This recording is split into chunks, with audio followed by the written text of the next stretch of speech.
What is happening, everybody? Welcome back. We are back once again talking about some New York Knicks basketball. Yeah, man, do we have a lot to talk about after last night's game because it was very exciting. Obviously, if you tuned in yesterday, we had a little bit of a pregame show. Shout out to my guy, Sean Bernard, Fox Sports The Gambler over in Philly. Really appreciate him having me on. That was an awesome episode, and even better, talking about a New York Knicks victory, because if you watch the pregame, truthfully, I did not anticipate a victory in this game. It just seemed like a perfect matchup for Joel Embiid, especially being that the New York Knicks did not have anybody deep at the center spot. It just seemed like the perfect opportunity for Joel Embiid to go crazy and the Sixers take a nice stub at home.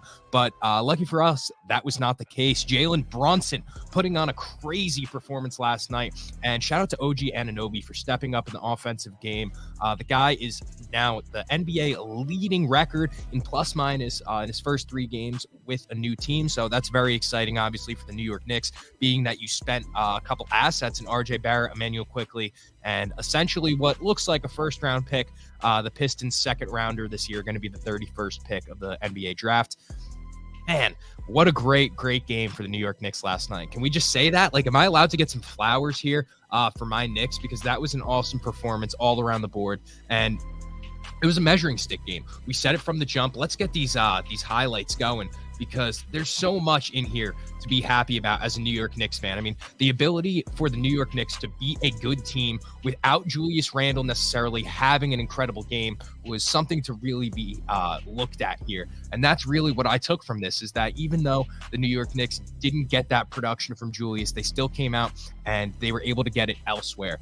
Shout out to guys like Isaiah Hartenstein. I mean, incredible what he's been able to do without Mitchell Robinson in the lineup.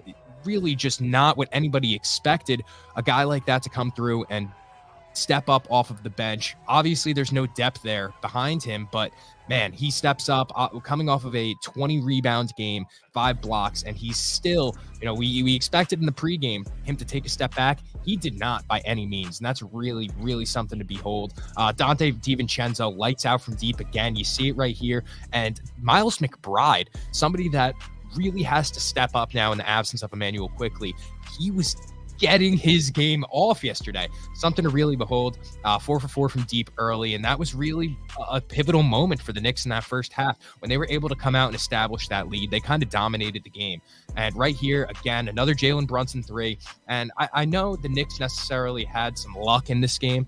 It was really a good shooting night from deep. I think they shot 66% in the first half. You're not going to have that every night. But it was good to see that even despite Randle not having a good game, the Knicks are still able to come out and perform at a high level. It was really encouraging. Kelly Oubre right there, honestly, the only guy in the Sixers that was really making me nervous besides the duo of Maxey and Embiid. They were obviously going to get their game off, and you got to weather the storm. We said that in the pregame, me and Sean. You got to weather the storm of both Joel Embiid and Tyrese Maxey, but Kelly Oubre is a guy that can be, a pivotal game, deciding factor in the NBA today. He's been able to get his 3-point shot off at a much higher rate. He's splashing from downtown, but the New York Knicks, they overcame that with their own shooting. And you see right there, Precious Achiuwa, when he's hitting threes, you have it rolling. And that was really the most encouraging sign from the New York Knicks, is that everything was firing on all cylinders. And a few of us said if the New York Knicks came out and won this game, there were going to be some very irrational things said about this team. And right there, the OG heave. I mean, and a heave like that to go in, that just kind of sums up and puts it in a nutshell the New York Knicks first half from deep. There really isn't much to say beyond that. Right there, another soft touch. Coming around, and Josh Hart, incredible performance last night. His ability on the offensive boards, we talked about it pregame. He's one of the best rebounding guards in the league. Jalen Brunson, deep 3-ball right there. Josh Hart, one of the best rebounding guards in the league. He comes out and he has this ability to get over a big man, the opposing team's big man, or if, it's a lazy 4 like Tobias Harris, somebody that gets caught on their heels often, he's going to take advantage of that, and he's going to get those offensive rebounds that he loves to say, break other teams. So that was encouraging. Tyrese Maxey right here. You saw when the game started slipping away, Tyrese Maxey had to say, okay, I'm going to make a stamp here. I got to make myself heard. But again, Miles McBride, Jalen Brunson, the guard play of the New York Knicks, just incredible from deep. And that's really going to call it right there. I mean, OG Anunoby being the 3-and-D guy that he is, when you have everybody around him, stepping up on the offensive side, that makes his life a whole lot easier. And you see one of the rare Julius Randle, oh no, he missed that one. I was going to say one of his rare makes of this game. I think he was 1 of 9 in the first half. And when you're coming out and you're still able to win games, despite Julius Randle not having a good game, that's really what the New York Knicks have been looking for in the past 2 seasons. When you talk about that 2021 New York Knicks team, you cannot look at them and say, oh, Julius can have a bad night or take a step back. He needed to come out and put up 35, 40 points basically every night if the Knicks wanted to compete. When you have a guard like Elfrid Payton playing the one, you have no choice, right? But these days with Jalen Brunson, with the role players that we have, the Nova boys, I mean, it was incredible to see what we can do despite Randle taking that step back. So really encouraging stuff there. And just all across the board, I got to say, Isaiah Hartenstein again. Man, he's going to get paid this offseason. I'm not quite sure what that contract is going to be looking like, but it's going to be something hefty because he's really stepped up his game in the absence of Mitchell Robinson. And with nobody, Taj Gibson, Precious Achiuwa, Jericho Sims, this is Isaiah Hartenstein's job for the taking right now. He's got to make the most of it, and he's making as much money as he probably possibly could. So I know Leon Rose probably is already sitting down with his agent discussing a contract extension, just being after the few months that he's had, month or so, without Mitchell Robinson. Again, Jalen Brunson splashing from downtown. The beginning of the third quarter is always super pivotal for the Knicks. They love to just crash in the third quarter. They come out, they'll give you a strong half of basketball. That third quarter will come, and they take a step back, take their foot off the gas offensively. Here, we did not see that. They were still able to come out. We're weathering the storm of Embiid, as you could see here, and we're just getting our game off in every way that we possibly could, aside from Julius Randle. We're getting the deep ball. We're getting to the rack. We're getting offensive rebounds, and that's really where the New York Knicks won this game. It seems like the Knicks were just the hungrier team. A couple steals from Jalen Brunson along the way. There's one we're going to see in here. He absolutely robs Joel Embiid and then goes up for a dunk. And he said they thought that they raised the rim a little bit because he couldn't throw that one down. But overall, the hustle and the effort is really what won the Knicks this game, in my opinion. Aside from the lights out shooting 60+% from deep is always going to help. But that's really where the Knicks win, and their grit and grind kind of mentality is what's going to get them farther than a lot of these other teams. Now, I'm not saying that the Knicks are better than the Sixers. I do think that this was a great test for them, and I'm glad we came out on top. You could say after these past 2 weeks, or this past week, that the New York Knicks, with W's over the Minnesota Timberwolves and 76ers, I mean, that's nothing to sniff at. The Timberwolves are the best team out west, and the Sixers are obviously one of the Eastern powerhouses. So what do we make of that? Do the New York Knicks need, that one more piece? Are we looking at a guy like Malcolm Brogdon? Honestly, I don't know. I don't know how much Malcolm Brogdon raises the ceiling of this offense, of this starting lineup. I'm not quite sure. I really like Dante DiVincenzo in that 2 spot, and it's not that I'm afraid to either, give up the assets, but it's kind of, don't make a move just to make a move. And I think that's been one of the big things about Leon Rose's regime, and that's another reason I'm really excited to see what they do with this deadline, is because the New York Knicks have been very calculated in every move that they've made throughout this process. Going and getting OG Anunoby was very, very talked about. It was long discussed before that move happened. I mean, we were hearing rumblings back in the last trade deadline. And so to see them come out and make super calculated moves is really encouraging. And you see the dynamic, you see the blueprint that they're coming with. They're looking at defensive-minded players with a good skill set on the offensive side, but aren't guys that come out and have to give you 30 in order to win the game, right? OG Anunoby, he could come out and give 15 points, 5 rebounds, but he made an impact on the defensive side. It's sometimes about the things that you don't see and don't show up in the stat sheet. And that's what OG Anunoby's bringing to the Knicks that RJ Barrett didn't. Sure, RJ Barrett had that ability to go out and give you 20 points, maybe a little more often than OG. I still think OG is overall the more consistent player than RJ Barrett, and we're seeing that. The box score, the plus minus is kind of showing that. I mean, 3-0 since the acquisition of OG is showing that. But obviously, it hurts to get rid of Emmanuel quickly. A guy like him who was a spark plug, super electric off the bench, and was instant buckets. You knew when Emmanuel quickly comes in the game, you're getting pace, you're getting space, and you're going to get the 3 ball from him. You're going to get some facilitation as well, some floaters in there, and that definitely hurt to get rid of. But when you look at the offensive ceiling of this New York Knicks team with OG Anunoby, I mean, it really just looks one good piece away from being a big-time contender in the league. And I don't think that's just a New York Knicks fan bias. I mean, you look around, the Knicks are one of the deeper teams, obviously, in the Eastern Conference, let alone the league. And now that you have Jalen Brunson, solidified superstar, I think we can go ahead and say that now. by the way. Jalen Brunson's a superstar, definitely.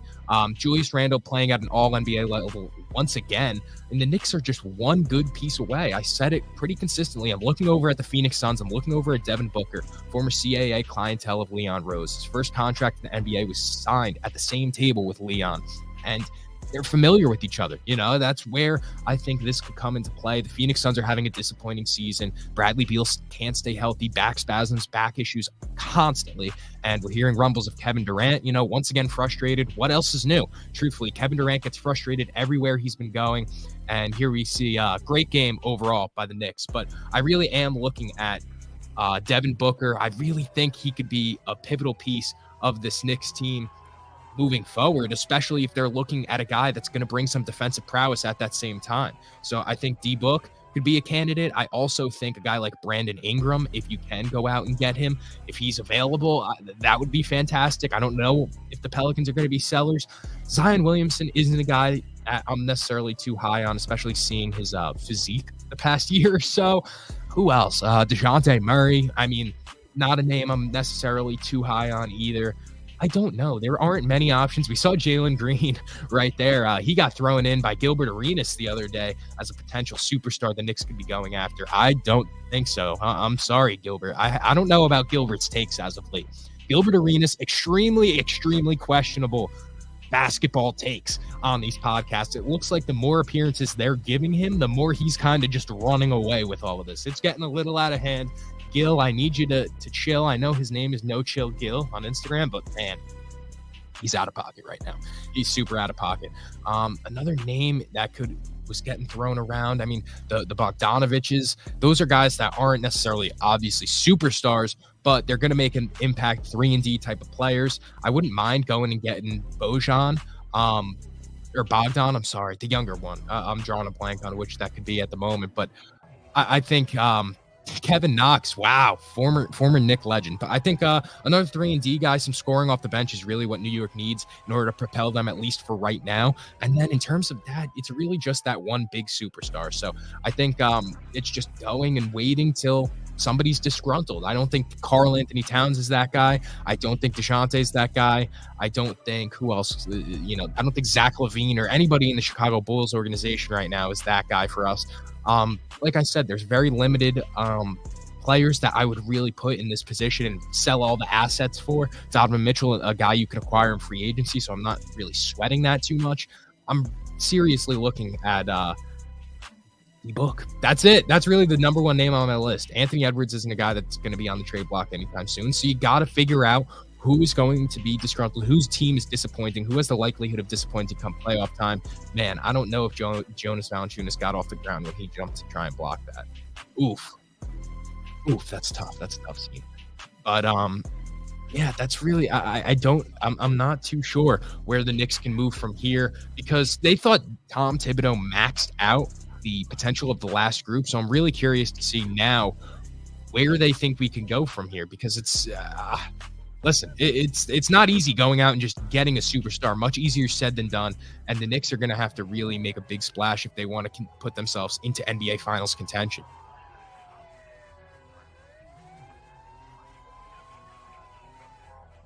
Like these type highlights, I've been feeling them. I like these, definitely. A little review. What's the lock for tonight? I mean, it's got to be the Knicks spread. The Washington Wizards are a god-awful basketball team. Shout out to Jordan Poole, the lowest plus-minus across the entire NBA. Right now, he's on pace for the worst plus-minus in NBA history throughout a season.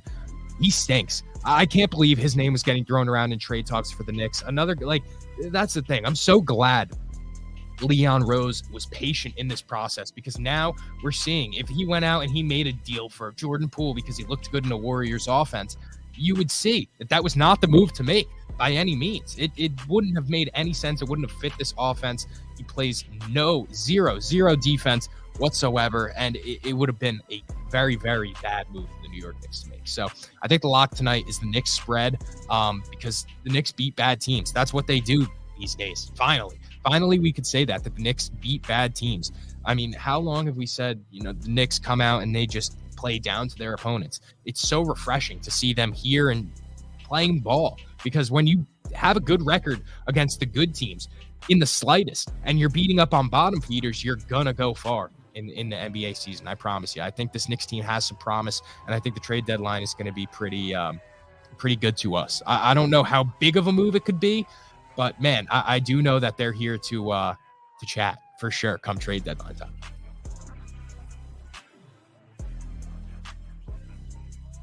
Kyle Kuzma. Oof. Nah, I can't go for Kyle Kuzma just because the redundancy. That's really it. The redundancy factor of Julius Randle, Kyle Kuzma at the 4. That would mean you're giving up Randle. Like I can't go for it.